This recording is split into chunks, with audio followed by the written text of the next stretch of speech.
Baik, Assalamualaikum warahmatullahi wabarakatuh. Kita kembali kepada pembahasan tentang soal UP, khususnya untuk muatan matematika, dan ini bisa digunakan juga untuk soal di P3K untuk kompetensi teknis, lebih khusus lagi untuk kompetensi profesionalnya.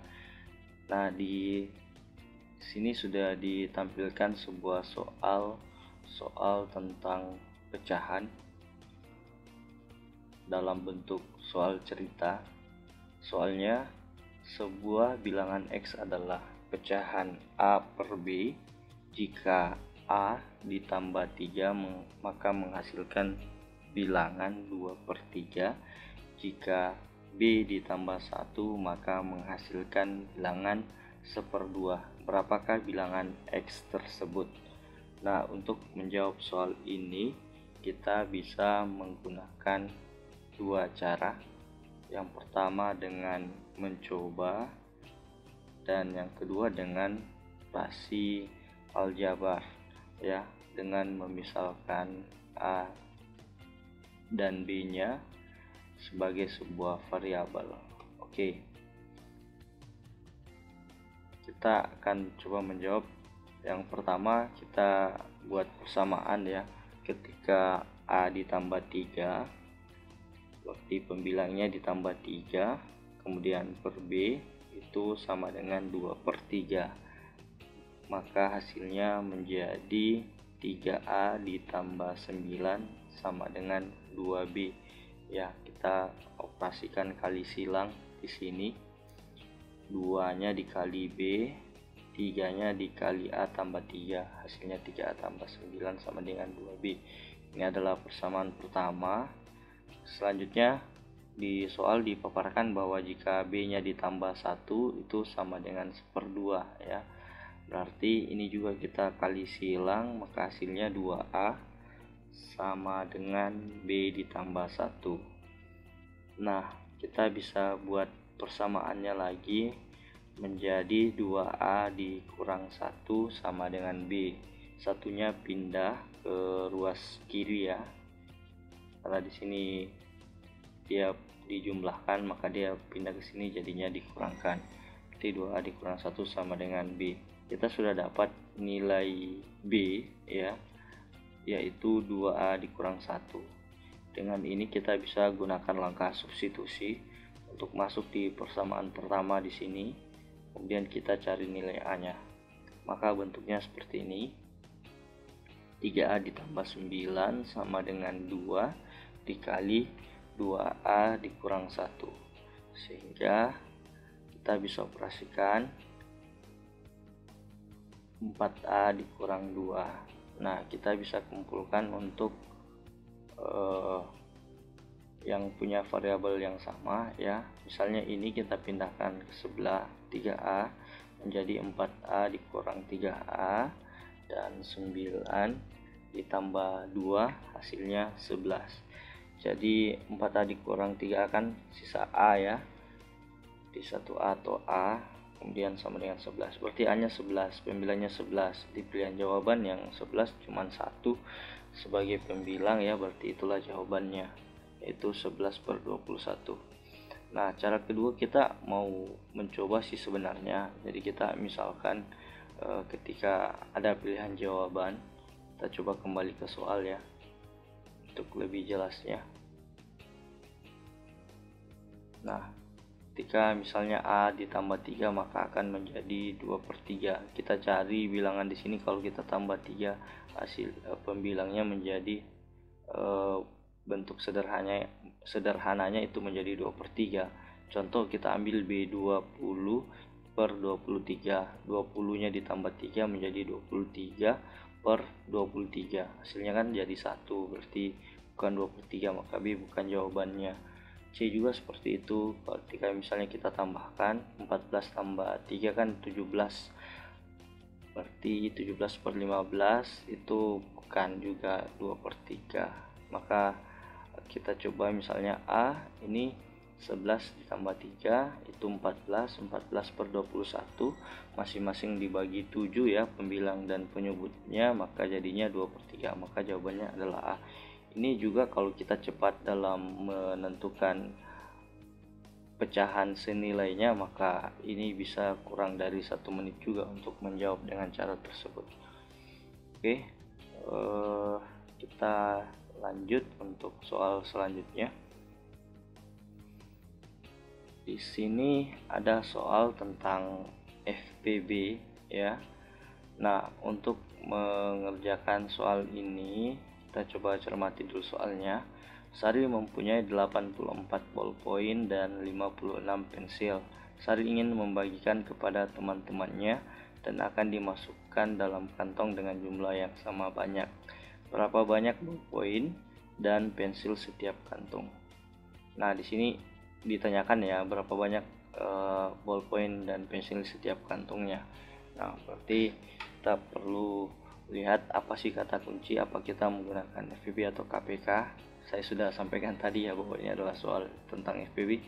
Tapi kenapa bisa FPB? Ya, ada kata kunci di sini ya. Ada kata banyak. Biasanya yang seperti itu menggunakan penyelesaian dengan FPB. Nah, bagaimana bentuk penyelesaiannya? Coba kita cermati. Jadi kata kuncinya itu keywordnya di banyak ya, terbanyak itu berarti FPB. Nah, salah satu cara mencari FPB-nya itu dengan menggunakan cara faktorisasi prima ya. 84 itu faktorisasi primanya 2 dikali 2 dikali 3 dikali 7 ya. Tahu disederhanakan menjadi 2 pangkat 2 dikali 3 kali 7. Sementara 56 itu 2 dikali 2 dikali 2 dikali 7 atau 2 pangkat 3 dikali 7. Nah, FPB-nya yang sama ini ya, 2. Faktor prima yang sama itu 2 dan 7. Nah, yang kalau diambil di FPB itu yang pangkatnya kecil karena dia sebagai faktor atau pembagi yang bisa membagi kedua bilangan tersebut. Maka 2 pangkat 2 dikali 7 itu sama dengan 4 dikali 7 sama dengan 28. Berarti akan ada 28 kantong yang akan bisa dibagikan oleh Sari tadi. Nah, berapa sih ballpoint setiap kantongnya? Berarti dari 84 dibagi 28 berarti 3 buah.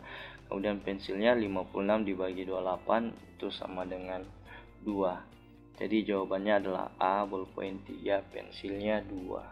Nah, seperti itu kira-kira. Ada beberapa cara sih sebenarnya untuk menentukan FPB, bisa dengan cara tabel ya, bisa dengan pohon faktor. Silahkan yang mana yang menurut Bapak Ibu mudah untuk digunakan, silahkan digunakan. Oke, kita lanjut lagi. Nah, ini ya biasanya kita tentu tahu ya bahwa kalau ada kata bersama-sama, nah itu biasanya atau bersama lagi itu menggunakan konsep KPK. Nah, di sini soalnya seperti ini. Anton berolahraga setiap 8 hari sekali, Denny berolahraga setiap 16 hari sekali, dan Ivan berolahraga setiap 24 hari sekali. Pada tanggal 1 Februari mereka berolahraga bersama, maka mereka akan berolahraga bersama lagi pada tanggal berapa ya. Sini ada beberapa konsep yang harus dipahami ya. Nah, untuk lebih jelasnya kita silakan perhatikan pembahasannya. Nah, ini untuk KPK ya. Berarti kita cari KPK 8, 16, 24.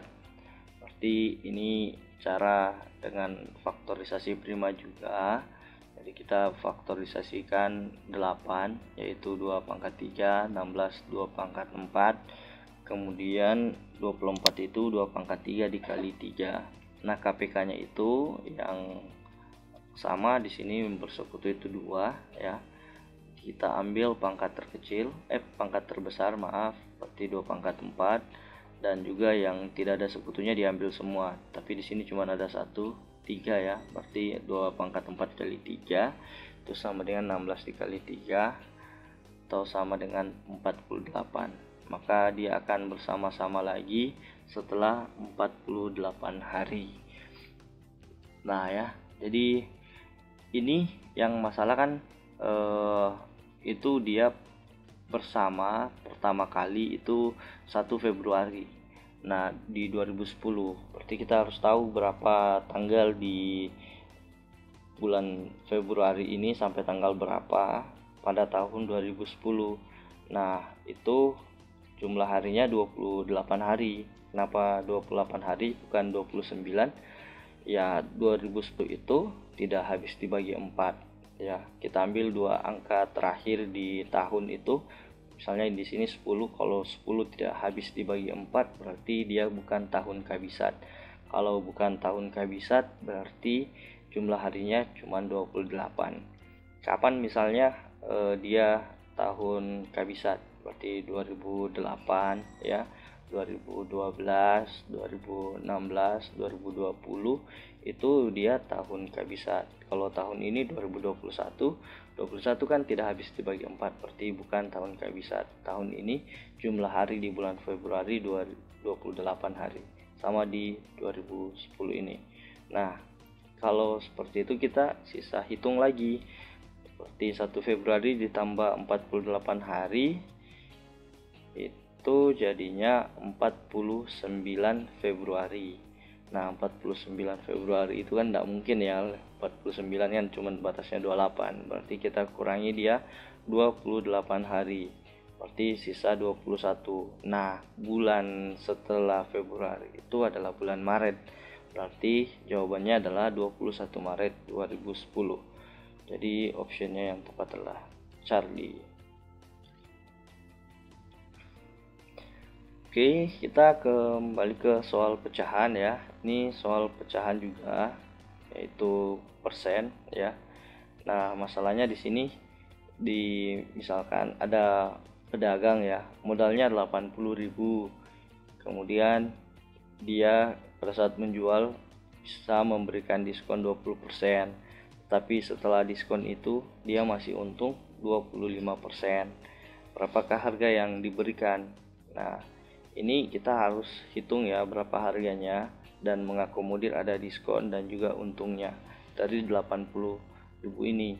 Nah, bagaimana caranya menjawab ini atau menyelesaikannya? Kita tentu harus tahu berapa sih harga yang harus diperoleh oleh si penjual ini dan dia masih untung ya 25%. Untung 25% dari 80.000 itu 20.000 ya. Jadi 25% kali 80.000 itu 20.000. Jadi dia harus untung 20.000. Nah, berarti harga yang diperoleh nanti oleh si penjual ini adalah 100.000 ya. Jadi dia harus dapat 100.000 harga jualnya. Nanti ini setelah diskon ya. Ini setelah diskon, yang ditanyakan itu harga setelah harga diskonnya, harga dengan diskonnya. Jadi diskonnya tadi 20% ya. Jadi dia harus diskon 20%, tetapi si penjual ini tetap dapat 100.000 dari harga itu. Nah, kita bisa perhitungkan dengan bagaimana sih hitung-hitungan untuk mendapatkan diskon itu gitu, dan berapa yang harus dibayar. Kan kita misalkan harga jualnya itu adalah X yang kita tidak tahu itu ya, kita akan cari ini. Nah, itu kan X ini ya, misalnya ada harga ya yang terpajang diskon 20%. Nah, harga bayar itu kan kita harapkan 100.000 ya, berarti harga jual ini ya itu dikurang dengan 20% dengan harga jual itu ya, itu sama dengan 100.000. Berarti ini kita coba selesaikan, operasikan ini. Jadi ini 1x ya, X dikurang 20% X, kita selesaikan supaya dapatkan X. Nah, kita misalkan 20% itu kan 20/100 ya, berarti itu kita sederhanakan menjadi 1/5. Jadi X dikurang 1/5 X, berarti hasilnya 4/5X. Nah, X-nya itu berapa? X-nya itu 100.000 dikali 5/4. Ini pindah ya, berarti 4. Di sini kan dia pembilang, kalau dia pindah ke sini jadi penyebut. Nah, ini yang 5 di sini penyebut, pindah ke ruas kanan dia jadi pembilang. Maka hasilnya adalah 125.000. Nah, ini adalah harga yang terpajang ya, yang terpajang. Jadi inilah jawabannya, Rp125.000.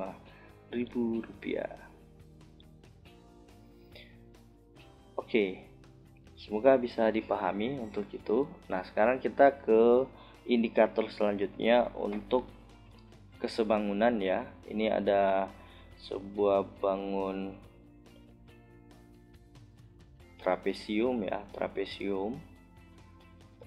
Kemudian kita diminta menentukan panjang garis dari EF ya.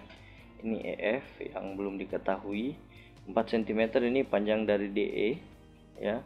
CD sudah diketahui 15, AB sudah diketahui 28 cm, AE juga sudah diketahui 9 cm. Nah, bagaimana cara mendapatkan EF ini?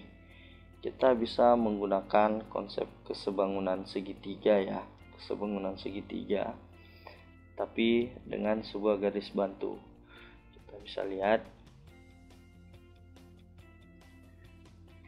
pembahasannya seperti ini. Kita buat garis bantu di sini di C ya, ke garis AB. Kita misalkan di sini ada garis titik H ya, berarti ada garis CH sini, CH dengan sejajar dengan AD ya, supaya panjang CD dengan AH ini sama 15. Di sini juga EG juga 15 ya, karena ini sejajar ke sini, ini berarti panjangnya sama, di 15 15 15. Kita sudah tahu EG 15, yang belum kita tahu ini sisa FG. FG ini kita belum tahu. FG ini kita bisa cari dengan menggunakan konsep kesebangunan, di mana perbandingan sisi yang bersesuaian itu sebanding ya, sisi-sisi yang bersesuaian itu sebanding perbandingannya. Misalnya ini ya, BH berbanding FG itu sebanding dengan CG dengan panjang GH. Nah, CG kita bisa tahu juga panjangnya karena dia kongruen dengan ini, dengan DE ya, sama panjangnya dengan DE. GH juga kita bisa tahu panjangnya dengan panjang AE di sini, yaitu 9. Jadi perbandingannya seperti ini. Jadi FG itu per BH itu sebanding dengan CG per GH ya, per CH ya. Ini panjangnya ke sini, dari sini ke sini CH. Berarti dia ini ya, FG itu belum diketahui ya, per 13. Kemudian CG itu 4 ya. Kemudian CH-nya itu harusnya di sini 13 ya.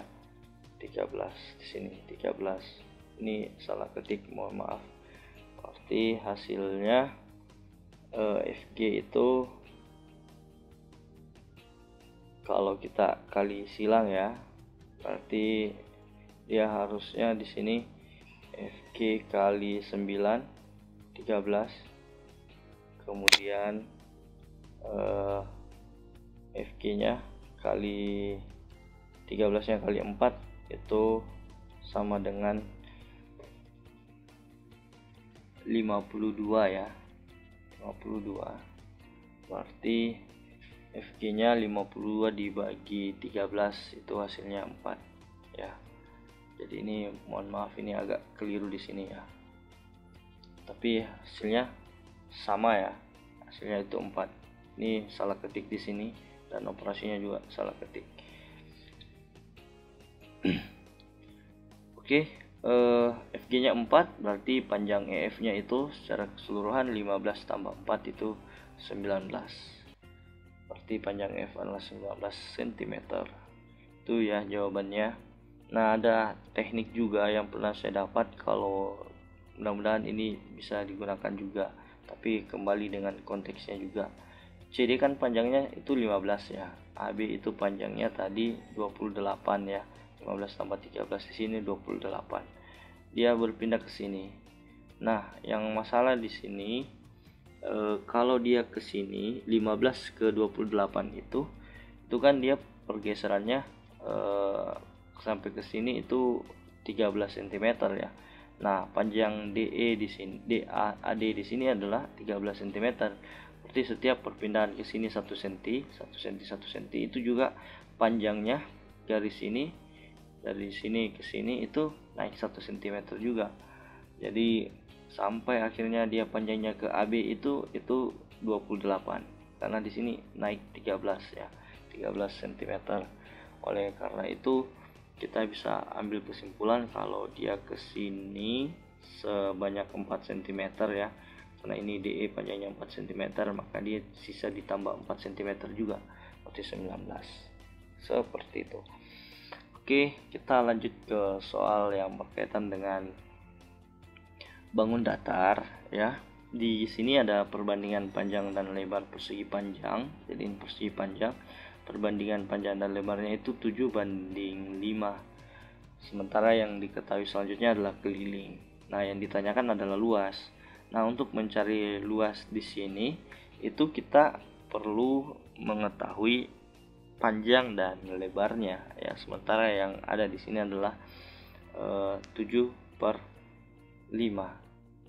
Nah, kalau seperti itu kita harus cari dulu berapa panjang dan berapa lebarnya gitu ya. Nah, caranya kita bisa buat persamaan juga. Kita misalkan panjang per lebar itu diambil dari perbandingannya ya, berarti 7/5, maka P nya sama dengan 7/5L. Nah, yang diketahui kan selanjutnya adalah keliling ya. Keliling itu adalah 2 kali panjang kali lebar. Nah, itu hasilnya sudah diketahui 96. Nah, kan panjang itu di sini P-nya ya 7/5L. Berarti kita sisa substitusi masuk ke sini. Hasilnya berarti 14/5 ditambah 2L sama dengan 96 ya. Nah, 14/5 tambah 2 itu sama dengan 24/5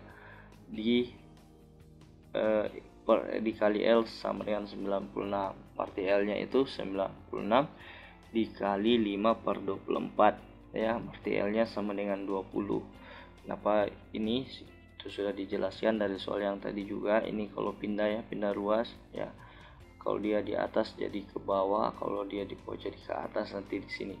Jadi atau kalau dia pengalih, kalau dia pindah berarti jadi pembagi. Kalau di sini dia pembagi, dia pindah ruas akan jadi pengalih.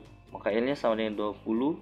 Kalau L nya 20, kita bisa substitusi di sini, cari P nya 20, berarti 20 bagi 5 itu 4 kali 7 berarti 28, berarti panjangnya 28. Nah, luasnya berarti panjang kali lebar, berarti 28 kali 20 itu sama dengan 560 cm persegi. Nah, inilah luas. Nah, inilah jawabannya, 560 itu sebagai jawaban, karena yang ditanyakan adalah luasnya ya.